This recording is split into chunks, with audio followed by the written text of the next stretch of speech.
All right, welcome everybody to this session on applying for the Ertegun Scholarship Programme in Graduate Humanities in Oxford University.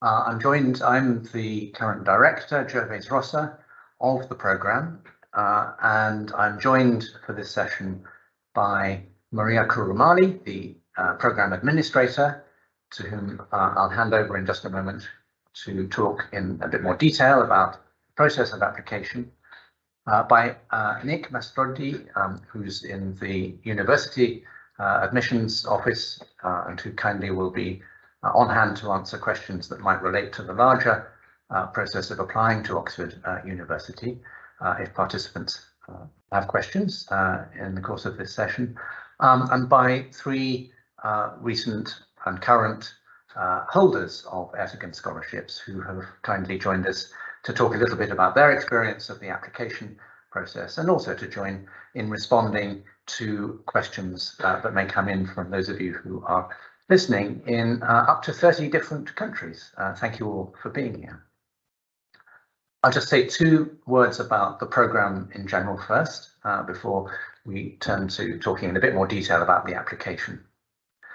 The Ertegun Scholarship Programme was launched a decade ago now by Mika Ertegun and jointly in memory too of her late husband, Armut Ertegun, to promote excellence in graduate humanities in this University of Oxford. And in addition to the generosity of the funding, there are two added bonuses to the scholarship, which I think have been particularly attractive to holders of the scholarship, and I wanted just to mention. One is that the scholars have access to and the right to a desk in the house which I'm sitting in now in the centre of Oxford on St Giles, which is very central but also a very tranquil place, with quite high-ceilinged rooms, each with a few desks, and each desk assigned to one of the scholars. And scholars become very attached to their particular desk and tend to like to work there.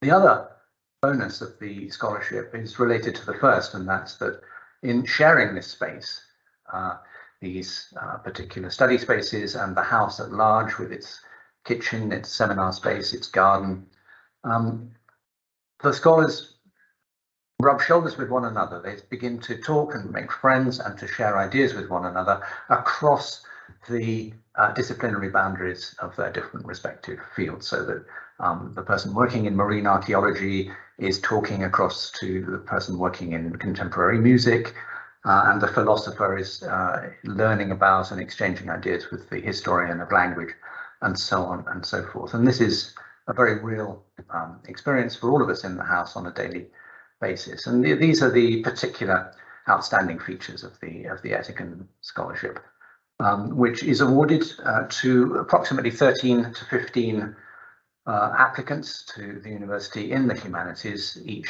year. This results because some scholars continue over more than 1 year in a presence in the house of between 20 and 30 at any one time. So this gives you a little idea of what it's like to be part of the programme, and I'd just like to say it's something that as director I appreciate. I believe just as much as the scholars themselves. It's a really wonderful environment. But now, turning to the more important part of this session, I'm going to ask Maria Kouroumali, the administrator, just to say a little bit about the application process. Thanks, Maria. Thank you, Gervase. Thank you everyone for joining us. I'm going to share my screen. I've got a little presentation just to go through the basic things about the application, the practicalities, and then I'll pass on to our past and present scholars to talk a little bit more about their experience of applying to the programme. So let me just share my screen.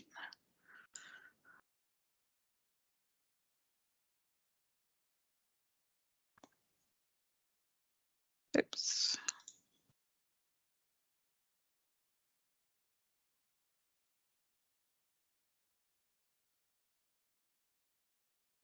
I don't know if people can see what Yes, I have. yes, that's fine. Okay, great. So, let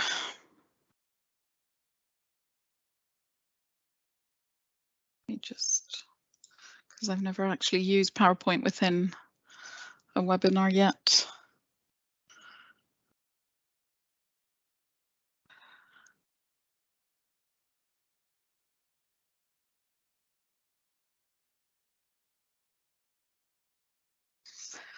Are the slides moving, or should I? No, I don't think they are. Hang on.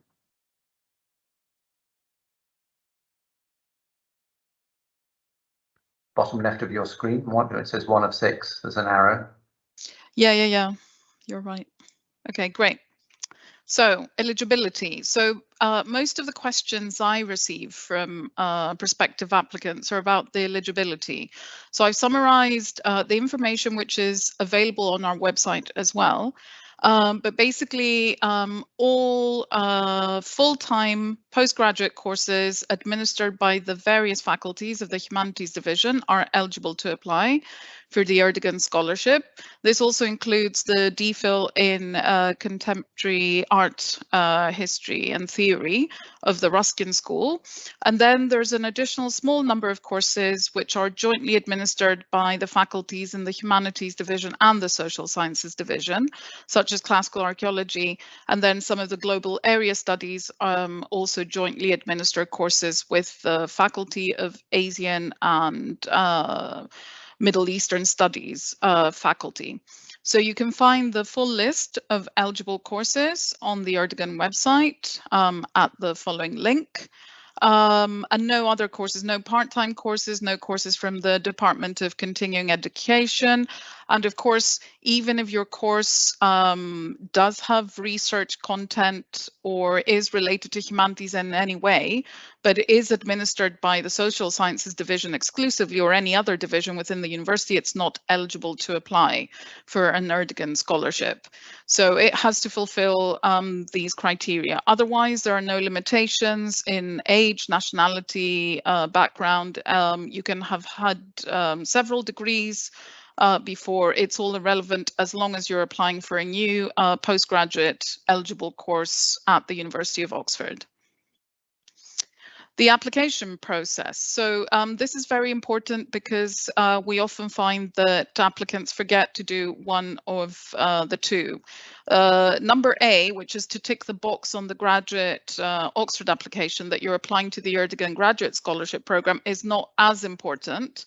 As long as you've made sure that you've uploaded the Ertegun supporting statement in PDF format.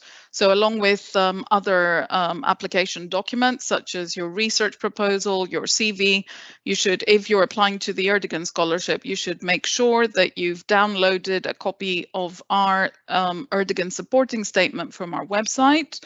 It's available in Word format. You should answer each question, no more than 500 words for each question, please. And then you should save that as a PDF document and upload it alongside your Oxford application. Now, I have included a little bit about the mission statement of the Ertegun programme. It's relevant because you'll find it in the supporting statement document as well. And the first question does refer to this mission statement. So it's useful for you to have a look. Of course, this is available on our website as well, and within the application, the supporting statement document. So these are the three questions. Question 1 is, please explain how your study and career plans will advance this mission. This is the Ertegun mission. You can refer to your own motivations and aspirations, as well as the specifics of your previous, current and future study or work experience. The Ertegun selection panel will not be seeing your full Oxford application. But we do advise, given that the faculties are the ones who assess each application, they are the ones that put forward the final list that the Ertegun selection panel sees, that you avoid repeating information from other parts of your application in this section. But I'm sure our scholars will be able to give you more tips on how to go about this. Question 2 refers to the aim of the program, which is that the scholars should contribute intellectually to their own country of origin or their community and act as ambassadors for the humanities. And you should think about how you can further this aim. I do want to say here, because I have been asked in the past by many prospective applicants, you do not need to return to your home country at the end of your Ertegun scholarship. You can continue on to further study somewhere else, or you can go into a job. It's entirely up to you. There are no restrictions on what you do after you've completed the Ertegun scholarship. So this does not refer to you necessarily going back to your country of origin. It does refer to what you plan to do in the future and how you think you can act as an ambassador for the humanities. And then question 3, it's after you've reviewed the information that's available on our website about our community, which is very important. How would you contribute to this community during your time in Oxford, and of course after graduation as an Ertegun alum? So as we're being joined by 2 of our alums today, you can see that they're still quite actively involved in the program. And you should try to avoid generic sort of expressions of contributions. Think about what you would really want to do, because as Gervase mentioned, we are a tightly knit community. We value the social and intellectual interactions. And so if, you know, socializing is not really for you, perhaps another scholarship program that doesn't include that might be more suitable. But if you do value the chance to contribute intellectually and socially to a community, a very diverse international community at Oxford, then by all means, this would be the scholarship for you. And finally, the deadlines for applications this year, it's 6th of January 2023 for most of the humanities faculties courses. And then there's a later deadline in 20th of January. These are for some of the jointly administered courses with global area studies. It is important in both cases that you include your Ertegun supporting statement by these deadlines with the Oxford application. And you can find all this information and more on our website. As I've mentioned, you can see the link. So that's all. Thank you very much, and good luck to you all.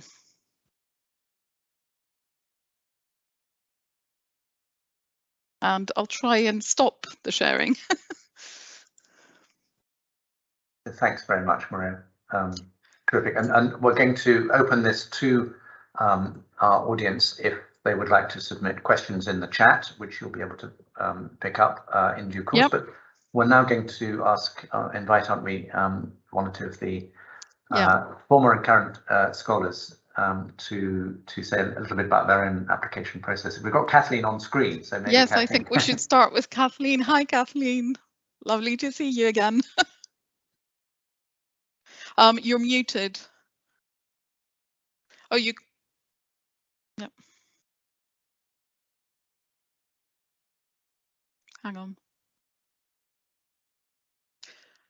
Hang on, I think I need to make you a presenter. Let me just see where you are in the list.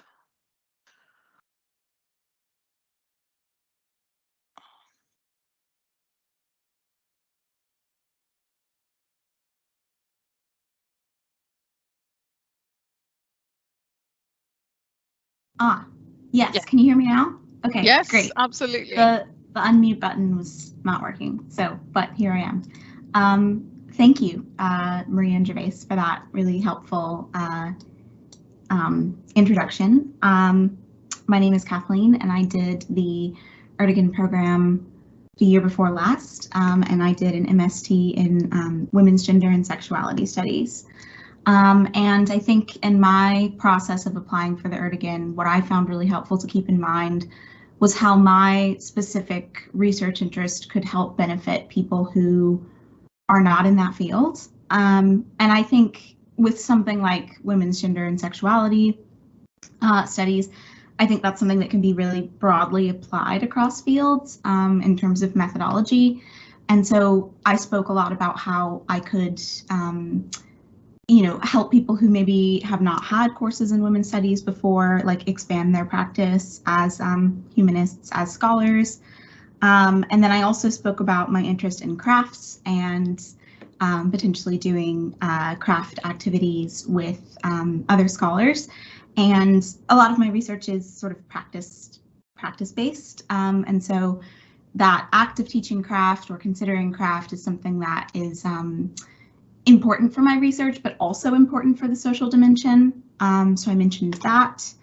And then I have an interest in reading groups for people who don't have like specialist knowledge in my field, because I'm really interested in transmitting that knowledge that's not specialist and sort of being able to talk about my field to people who may have never heard of some of these issues. And I think that's an important thing to keep in mind with Ertegun, because when you do give the we have a weekly meeting where someone presents on their research, and people have really mastered the ability to speak about their work in a non-specialist register and in a way that sort of convinces the rest of us that this is work that we might want to consider for our own like expansion of knowledge, even if it's not something that's related to our discipline whatsoever. I've learned a lot, like methodologically, and just sort of like in terms of my intellectual development from presentations on classics, marine archaeology, linguistics, philosophy, all these sorts of things that really have nothing to do with my like specific narrow field, but that I think that there's like a larger expansion that can be had there. So I would say probably just to encourage people to think about how your sort of narrow field can be expanded in a productive way for other people. My sort of thing was, even if you don't study gender whatsoever, there are sort of epistemological, like methodological ideas from gender studies that could be helpful to you, even if you're not working on gender. And so that sort of like cross-discipline idea was something I think was really important about the program. So that is my piece. Thanks, Kathleen, and thank you very much.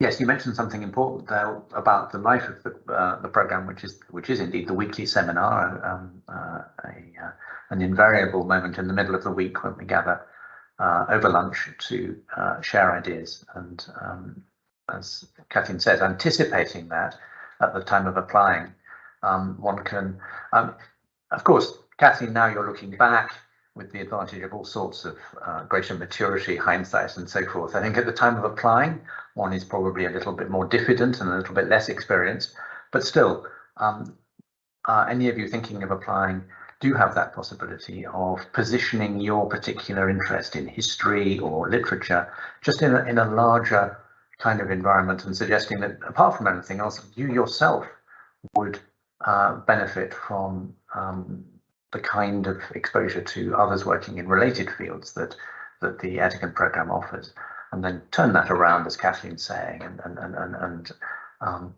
offer what you would be bringing as something that would add to the joy of nations and the happy mix that is the culture of the house. So thanks very much for the moment, Kathleen. That's terrific. And then Maria, are you able to bring in one of the others?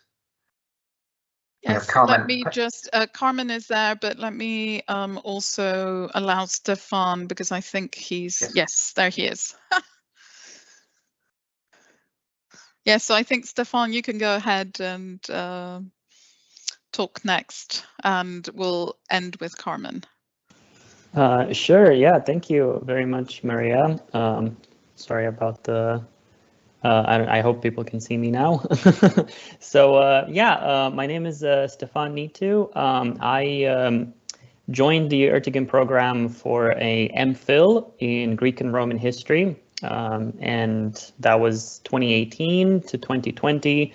I am still at Ertegun House, currently staying on as a continuing alumnus, pursuing a DPhil, that's a PhD in ancient history. So it's my third year as a PhD student, my fifth year in total at Ertegun House, and I'm sure you all know this because you wouldn't be in this meeting if you weren't, but this is a absolutely wonderful scholarship and an absolutely wonderful community to be in. A little bit about my application. I think what Kathleen mentioned about taking the interests that you have and finding out ways in which they intersect or could become interesting to people who come at it from different backgrounds or who study in different ways is really quite an important thing to think about for yourself, and to see whether or not you are one of these people who really enjoys hearing about new things in different fields and thinking about interdisciplinary connections between what you study and what other people might study. I come from a international school background. I was originally, I come from Romania originally. I spent a long time in Japan, going to an international school there. So I was perhaps a bit more fortunate to have this more holistic background where different people from different fields and backgrounds would come together, and you would always learn something new about something else. So I made sure to foreground that in my application, particularly in the last question, talking about what you can contribute to the community. I talked about how history is a discipline that really wouldn't exist or wouldn't be as rich as it is if it didn't take on board all the other wonderful ways in which the humanities interact with it. So the way in which we as historians need to pay attention to what's going on outside of our field in order to make our own research better. I think on a slightly related point to that, one of the things that I would encourage you to do is really do go and look at the website, at the events that have happened in and around Ertegun previously. Oftentimes on applications, showing that you have actually spent a lot of time and looked through at what it is that you're applying for in detail can be quite helpful, because it does demonstrate interest, and it does you get to learn for yourself a lot more about what it is that the scholarship is really about. There was, I remember when I applied, a particular invited speaker, a very brilliant intellectual historian who had come and did a lecture that was recorded actually and put up on the website. So I watched the lecture because it was something that actually really interested me. And then I made sure to mention it in my application because, look, I took the time to go through, and this was an event that fascinated me. And I wanted to tell people that I'll be there for the next event and the one after that. And it just shows interest, and it shows you get to define for yourself very well what it is that you really want to get out of this community. And then that helps you put that down on paper, I would say. So just, you're already halfway there, I would say. It's always a really great way to think about it that way. Details are much better than generic statements about passion, generic statements about interest. The other thing that I'll say is when I was being interviewed by the faculty. So Maria mentioned the faculty that you apply to will get in touch with you a little bit after you submit your application. One of the things that really stood out for them talking to me was I had happened to mention the fact in my application that very few Romanian students go on to do a humanities degree in Romania in particular, and this is true for probably most of the world. Lots of people go into STEM degrees, IT backgrounds, that sort of stuff. It's not seen as a great social mobility opportunity for you to go on and do a humanities degree.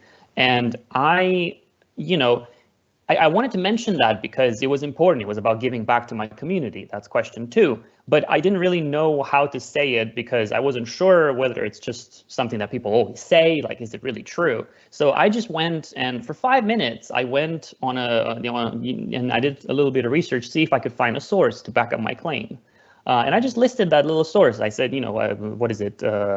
Romania has, the 3rd biggest percentage of STEM students, but like one of the lowest percentages within the EU of humanities students.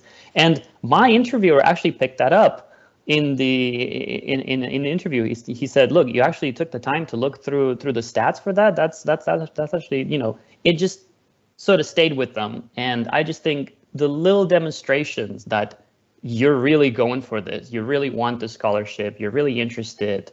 I think these are little tips that definitely, if you're that interested, your interest will carry over and people will see that, and you'll be in a much better position to then really demonstrate that this is the place for you. So yeah, I'm happy to answer any other questions if people have any, and can hand it over to Carmen.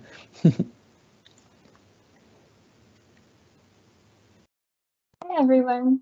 Am I audible? Yes, awesome. Hello from level 1 of the Ertegun house. So I'm currently pursuing a master's in digital scholarship. And if you'd like to know what that is, you can message me because I'm also still trying to figure out what exactly that is. I'm a current scholar, yes. I think the application process was for me very fruitful. And that's something I try to aspire to in every application, because I think we have to face the reality that many people apply for anything that you apply for. And if the only product or fruit of an application is to get in, then there's a high likelihood that you will not get what you want. And so it's good to have a goal that is separate from getting into the thing that you're applying into. And so my personal goal usually with applications, and I hope this is helpful, is to think of them as opportunities for self-reflection and personal growth. And so whether or not they choose me, I know a little bit more about myself after I've written it than before I wrote it. And so I've tried to write down on a piece of paper some of the questions I asked myself before I even began writing the application, because the application has its own questions and it helps to do, I think, a bit of thinking in addition to the application questions. So one of the questions I asked myself is, what does the mission sincerely mean? And because it's quite abstract, really, like what is it to plan to enlarge one's knowledge or to desire to extend vision? Like these are pretty big words. And so I took a while just think, like, for me in my life, what do these particular phrases mean? And then I used Instagram, because websites are helpful, but Instagram and other social media do tell you what life is really like at Oxford sometimes, a bit more blogs. Just trying to imagine, like, what do these aspects of the mission mean within the Oxonian context? Like, when people there extend their vision, what are they doing? And so then I tried to find what was the intersection between my answers of what this means for me and what is actually available at Oxford. If you have friends who are studying here, it's helpful to just ask them what it's like for them, and try to see the commonalities in that picture. And I think that the intersection is where you can write a narrative about your trajectory, where you've come from, what you've thought about, what you don't know as well, because in a way, people aren't just expecting you to say everything you're great at, and that's why they should give you the Ertegun scholarship. Sometimes there's certain things I want to learn and I don't know yet, and the Ertegun house is the perfect place to learn that. And so in my case, I'm a librarian. I'm not primarily a scholar by training. And so what I lack is exposure to as many different disciplines as possible so that academics can tell me what kind of help they need from the library. And that's why being at the Ertegun house is a really, really great place, because every day I just hear scholars telling me what they need. It's so helpful for my research. So that was one thing, just thinking sincerely about the mission and then how that allows you to tell a story about what you really think about yourself. And so I think this is beneficial because, one, of course, whether or not you get admitted, you've had some time to think about yourself. But two, I think an application that is carefully thought out and nuanced strands and has an authentic voice stands a stronger chance of getting noticed and also being more successful. So it's like a 2-in-1 benefit. The second thing I thought about was how do I authentically contribute to the community? So because it can seem sometimes like a community is just a bunch of extroverts doing fun things together, and the only way to contribute to Ertegun House is to veer down to play like card games at lunch. And that is not true. There are many different kinds of personalities here. There are quieter sorts of people too. And there are different ways in which people of different personalities contribute to a community. So when you're looking online, when you're looking at the events, you can think about maybe ways in which you've participated institutionally in your previous institutions and you've expressed institutional commitment. And so in my case, the way I have been institutionally committed is not necessarily starting an event or starting an activity, but promising to always show up for activities. And that's something I highlighted in my application, that I know the strength of a community rests entirely on how many people show up for events. And I'm the kind of person who shows up. And by that, I mean, I continue to also read applications or graduate school things for my previous institutions, for current students there, and being able to say like a specific example of something you do for your past communities makes it more believable that you will also do something for this present community. And they don't always have to be sort of the big things, but it can be small things like, I promise as a librarian to be very good at keeping secrets and to always listening to people's project proposals because I've got a lot of time for this. So whatever it is that's authentic to your personality, that's okay. Just find a way to frame that within this community's context. Yeah, so I hope that was helpful, and feel free to write or ask questions.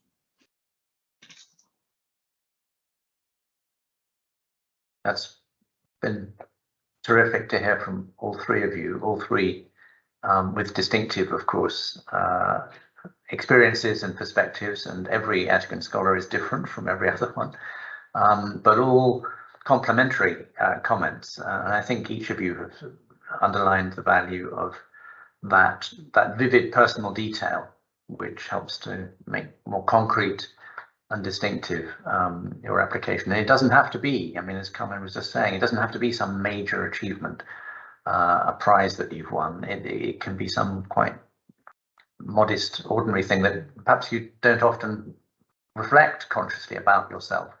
And as Carmen says, the application process can be an opportunity to think about, well, what are the characteristics that I have, that I value, that I would want to bring along. And one other point before I hand back to Maria, just to say, again, echoing Carmen, yes, it's part of the diversity of this community. I mean, it is partly, as Maria said, a social community. Absolutely, we spend time with one another, but it's not one with an intense pressure to be partying every day. And people have very different ways of working together and interacting together. So that too is to be underlined, that it's about diversity, and the more diverse, the better. And from the more diverse backgrounds and parts of the world we can attract scholars to apply, so much the better. Maria, were you perhaps now in a position to... I just wanted to say that I've been alerted to the fact that the Q&A may not be working for everyone. I don't know if you, Gervase, Carmen, Stephan, Kathleen, can see the Q&A at all? It works now. I tried to access it a while ago. It didn't. Now I can see it. Okay, but I've enabled chat as well, so you can post queries both in the chat or the Q&A, whichever works for people. I don't have anything yet, so if there's anything else that people want to add to what we've just said, or we can wait a few moments because people may not have been able to access and ask their questions. I'm afraid I can't see the Q&A, but I can see the chat. Okay, great.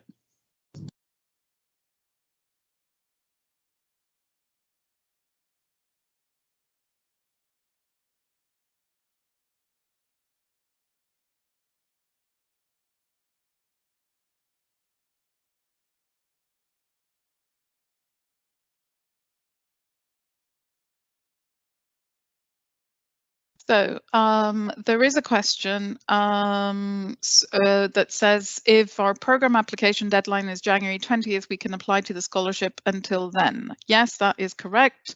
If your course application deadline is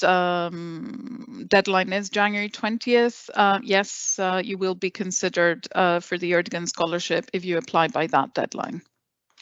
And I can see a few more in the chat now.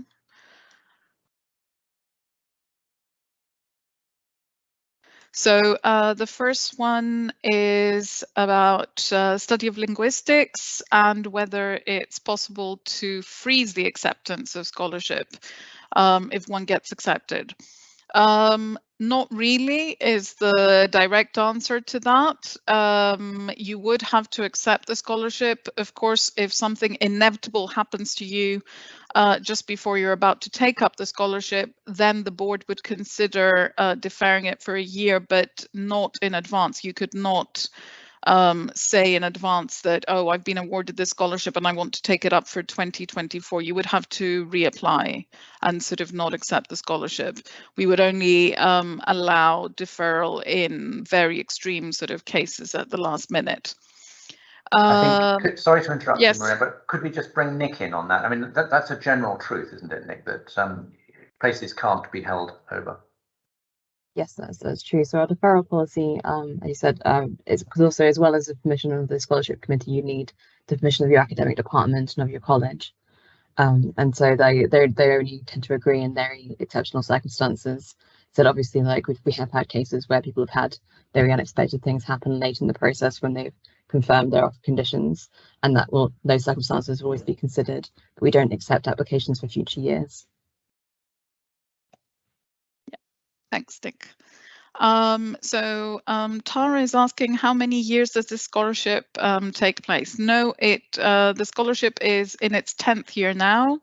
It is one of the established scholarships at the University of Oxford, and you can apply for entry in the future. So there'll be a new round of applications next academic year, next September.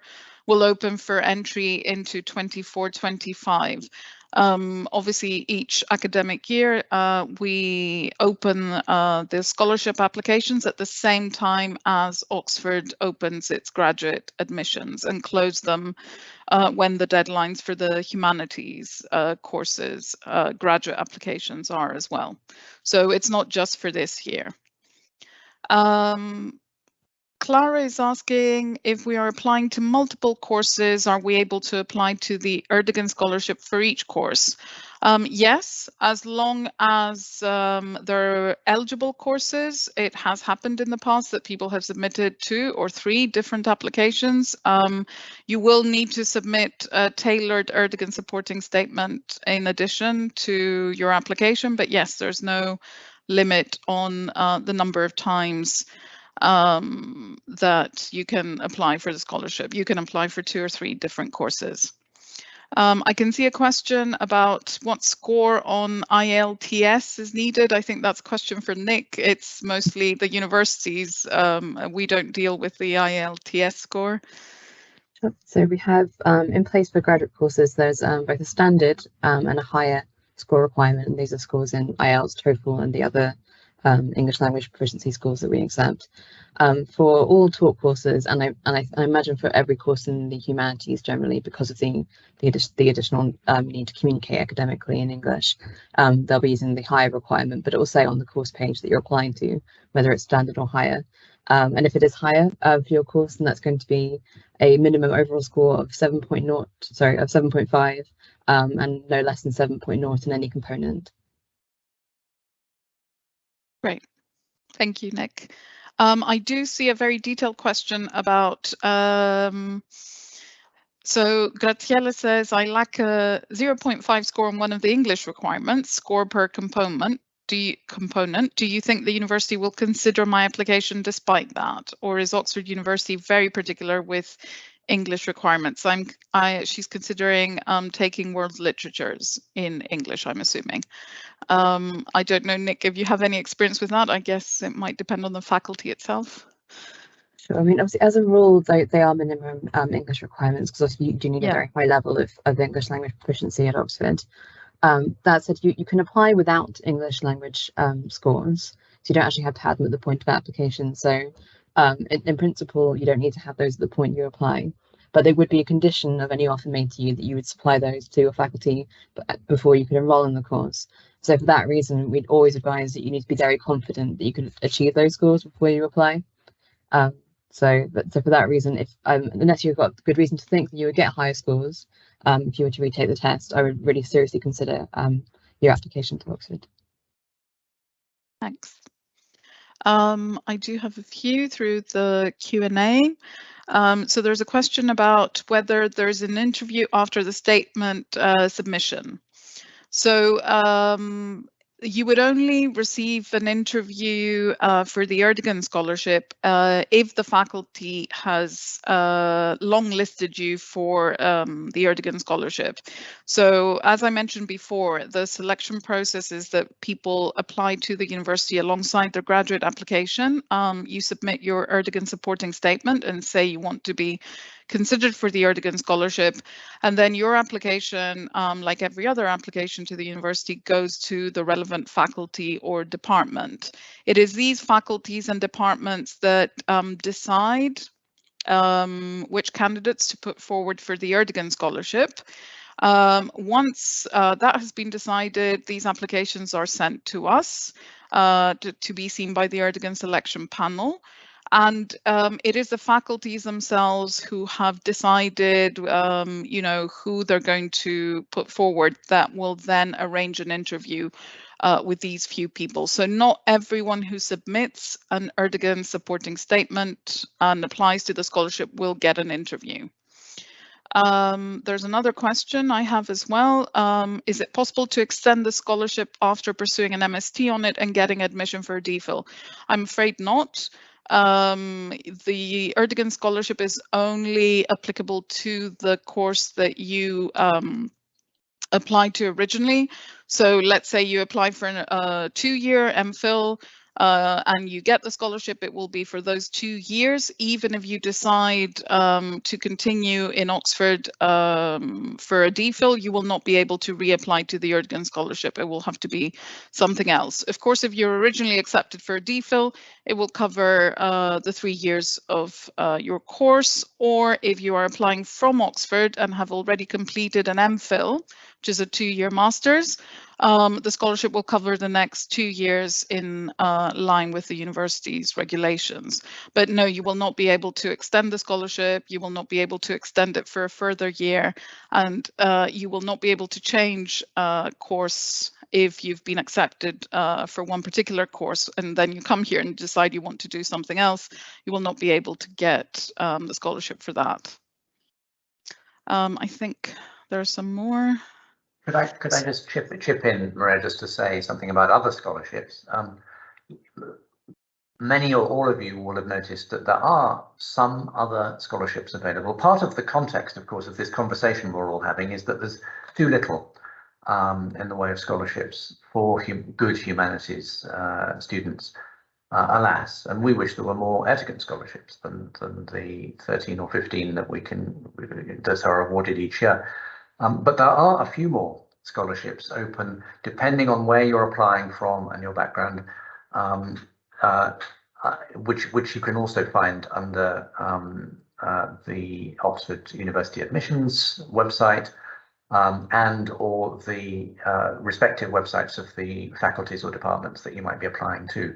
And it's worth just chipping in at this point to say, at the time of application for an Ertegun scholarship, somebody who said that they want to be considered for one of these may well stand a very strong chance, if in the eventuality that they're not given an Ertegun scholarship, of being considered for one of the other college scholarships,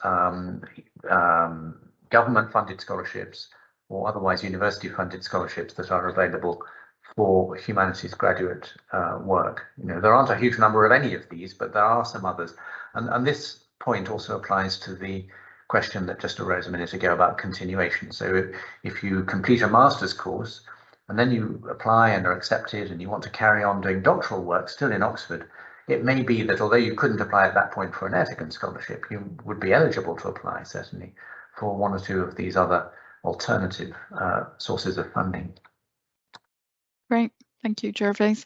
I have another question from Angela. When do interviews usually take place?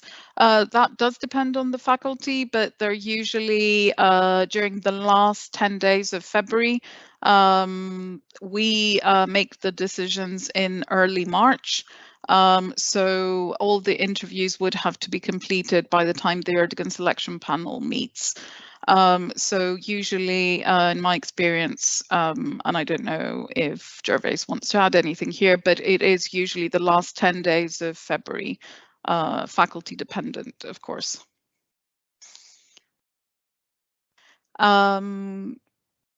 I've got a question about, could you tell us a little bit more about what the selection committee looks for in applications? What sort of projects are they interested in? Which aspects of the application are most heavily weighted, grades, the statement, CV, etc.? I'm not sure I can answer that because it is really dependent on each faculty and the kinds of things that, you know, they feel academics in the faculty already could help support. Obviously, it is Oxford University, so the standards are pretty high. You will need to demonstrate that you have the academic qualifications to pursue a postgraduate course. But I can't say that the selection committee has any particular preference for projects as such. I think you can get far better advice if you direct this question to the faculty and see if they have any guidelines as to that. I don't think people sort of give different weight to the aspects of an application. Obviously, the statement, the research statement is very important for any academic pursuing it, the CV as well. But I think it's the overall application that is considered and the decision is made based on the entire application. But I'm sure Gervase can sort of contribute to this as well. Everything Maria said is right, and Nick, I'm sure, would confirm that you know, partly this question is a question about your application to your faculty or department, which is not what we're talking about here in any detail. So how you pitch what you would be bringing to the course you're applying for is something for you to think through. What's worth underlining, I think, both with respect to your course application and to your Ertegun application, is that both are about your intellectual interests and your academic aspirations. Those are the things.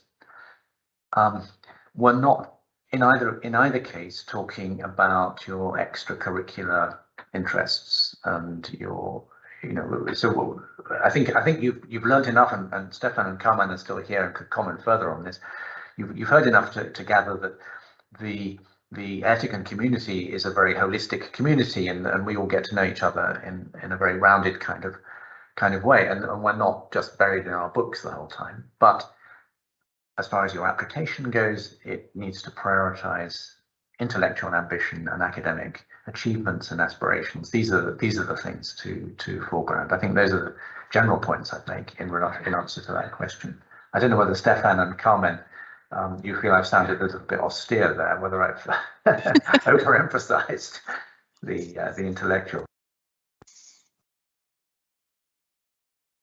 Do you want to come in, either of the two of you, because I think your voices are quite precious in this conversation. I think it's oh, sorry, Carmen, do you want to?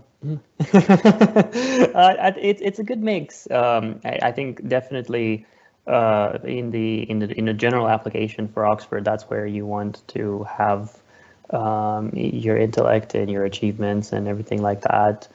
In the Ertegun application, it's because, like Carmen was saying, the Mika and Ahmed's vision is something that takes a little bit of thought to unpack. You know, what does it mean to have a desire to extend one's vision, to share ideas, to broaden intellect, I think this is where it becomes less about what you have done in the past, but more about what you can demonstrate that you want to do. And that can be intellectual, and there's definitely, I would say from my point of view, nothing wrong with going in with an intellectual application where you want to say, look, I'm researching this particular period in history, and I want to essentially have a view on it from every possible angle. So I'm going to go out in the Ertegun house and meet all these people who study all these different things. And I'm going to say, hey, can I come to your lecture? Because what I'm working on is really important. And this is how I'm going to further my own intellectual development. Or, you know, maybe I'm interested in teaching methods and how different subjects are being taught and how the tutorials work. And you just foreground the intellectual stuff, but you're still showing interest in the community. You're still showing interest that you want to be a part of the Ertegun house. That is perfectly fine. On the other hand, you can dial it down a little and emphasize the community aspect, emphasize the willingness to learn, the willingness to share whatever ideas and whatever background you have, and to just want to participate. So it like Gervase said, it doesn't have to be extraordinarily intellectual, but equally there's nothing wrong with that, I would say. If you have something in mind already and you know that that's what you're gonna do, that and that's what drives you, that is perfect. Do not keep that out of the Ertegun application, but only just make sure that you can do that with everybody else supporting you and with everybody else benefiting from your research. I don't know if it helps. Another way to think about it is that socializing or being part of the life of the community is really important. But a lot of times when people hang out, they're in a way above the thing you're doing is the stuff you're talking about. And so in a sense, a really rich intellectual or interior life thrives in a community, and keeping a balance of being able to say, I'm here for that rich intellectual life and a kind of communal pursuit of ideas is together with the social bits. So the social bits aren't social for their own sake, although there's that too, but they kind of come together, and you want to be able to express in your application that you value both, perhaps have valued both, will continue to value both. And I think if you give specific examples about how you would do that, then that's most helpful in the application. Great. Thank you both, Stephan and Carmen. So I still have a few more questions. Sab is asking whether there is a possibility to apply for the scholarship for next year, and are we allowed to do a double degree because they're doing their master's degree right now? Yes, to the second question, yes, you can apply to do another master's as long as you've completed, obviously, your first one. You wouldn't be eligible to apply if you, for example, are doing an MPhil and you wanted funding for the second year. No, you wouldn't be able to do that at Oxford. You would have to apply for a new graduate course at Oxford. And yes, you can apply for next year. As I said, these scholarships are in perpetuity. We're just talking about next year's sort of admission, but the application process is the same for every year. So we don't anticipate any changes for 24-25, and any changes that there are obviously will be advertised on our website. Robin is asking whether I can clarify if the DPhil funding is for 3 or 4 years. It is for 3 years for the DPhil. You may find you need a 4th or 5th year or longer. Then you would have to secure funding from other sources for any years following the 3 years. But the original, if you were accepted to read for a DPhil at Oxford, that is the PhD, the doctorate, the funding would be for 3 years unless you've completed an MPhil within the university, in which case you would only get funding from Ertegun for 2 further years, because the MPhil is considered as the sort of counting as the first year of a doctorate. And then I've got a question from Massimo. Is it necessary to have been in contact with an Oxford faculty member as a potential supervisor when I apply for the scholarship? No, it's not necessary. You may wish, obviously, to contact an Oxford faculty member for whatever reason in advance, but you do not need to have contacted anyone before you apply to the scholarship. The important thing is to submit the application, and do not forget to upload your Ertegun supporting statement if you are applying for our scholarship. And let me see if there are any more questions.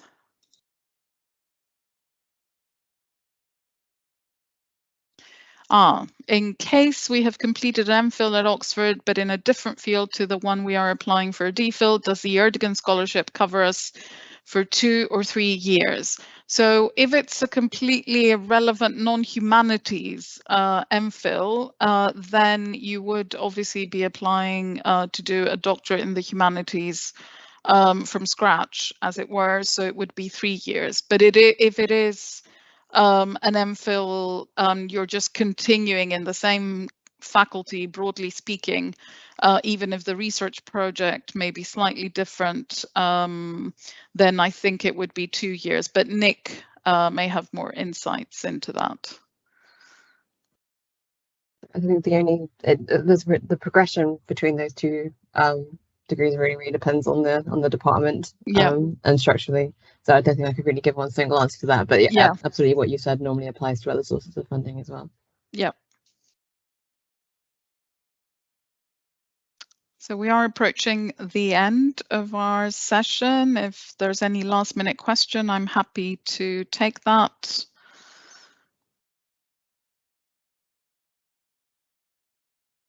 Was there anything, I just wanted to ask if Nick felt that we'd missed anything, or there was anything she wanted to add before we lose her expertise.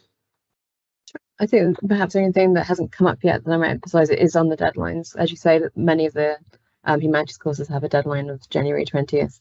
Some of them have a deadline much earlier. I think it's, sorry, I can't remember, it's the 9th or the 8th. That might be the December one. 6th of January, yes. For sorry, the majority of the humanities courses is 6th of January, and some of the jointly administered courses are 20th of January. Yes, but as they're quite soon, and especially if you're in a country which has a Christmas holiday, you probably want to be arranging your application ideally now, just because it's very easy to lose access to referees and access to your registry office, for example, for a transcript over that period. So if you're considering applying, I really would start arranging your application as soon as you can. I know it's cliche, but it really, really does help. Thank you, Nick. I'll take one last question by Nick. Can any one of the Ertegun scholars speak about how they benefited from the other scholars specifically? So who would like to take that, or both of you can sort of chip in quickly? I have a quick short answer, and then I leave this to Stephan because he's been here longer. So my quick short answer is that I wouldn't even be at Oxford because my program is brand new, and part of the program was written by a previous Ertegun scholar. So I'm incredibly grateful that the scholarship allowed her to come to study here, and then I'm able to come to school here. So I think that's just testament to all the amazing things that the alumni are doing.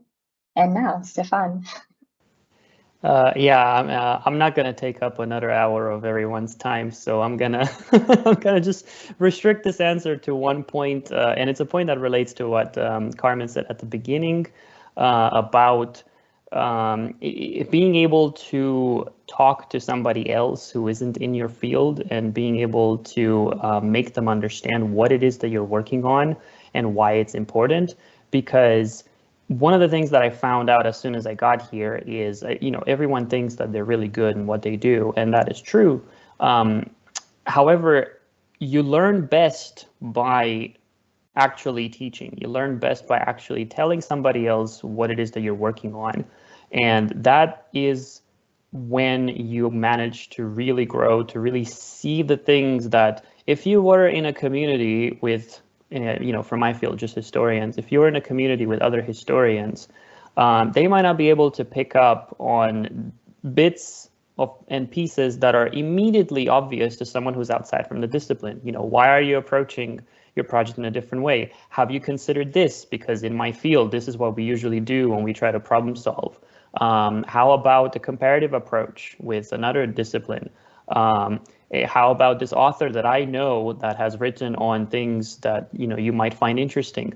There's just a plethora of little bits and pieces that you always find whenever you're talking to somebody in Ertegun House, either if just in the kitchen, catching up with somebody, or most commonly at the one seminar that we hold every Wednesday.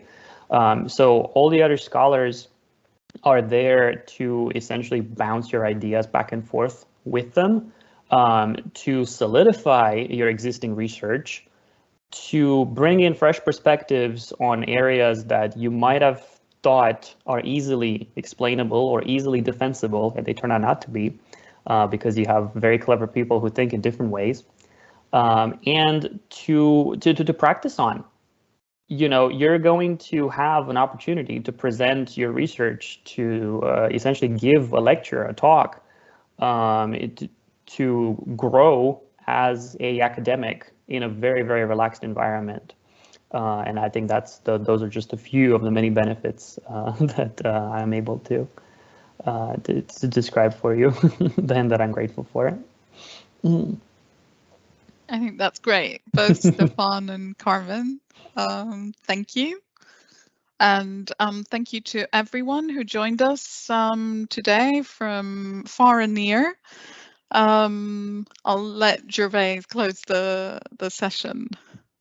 I'm happy to do that. I mean, thanks to everybody who's been here, I mean, especially to Carmen and Stephan and Kathleen, who's had to leave, as they're the point, as are you, the current generation of applicants. We look forward to seeing your applications, and as Maria has already said, let me echo good luck with them and with your future studies. Many thanks to Nick for being with us too. As you've understood, and it's very important to bear this in mind, you know, the application is that we've been discussing is the one for the Ertegun Scholarship, but your application for your particular course is going to be considered by the University Admissions Office and by the respective departments and faculties. And it's with them that you might want to make contact, picking up that last question about, you know, contacting people who are already here. Let me echo Maria. Thank you very much for being with us. And we're here every day. Maria is happy, I can speak for you, I think, on this, Maria, to receive questions. Yeah. Nick in the University Admissions Office is also there every day and happy to receive and answer university application questions. So don't hesitate. Don't feel that any question is too stupid to ask. Do keep asking them. And very best wishes from all of us. Yes, and I'd just like to end by saying that we have recorded this session and it will be made available through our website and on our YouTube channel. So you can share it with other friends or colleagues that you may have who are thinking of applying. But otherwise, thank you and have a lovely holiday season.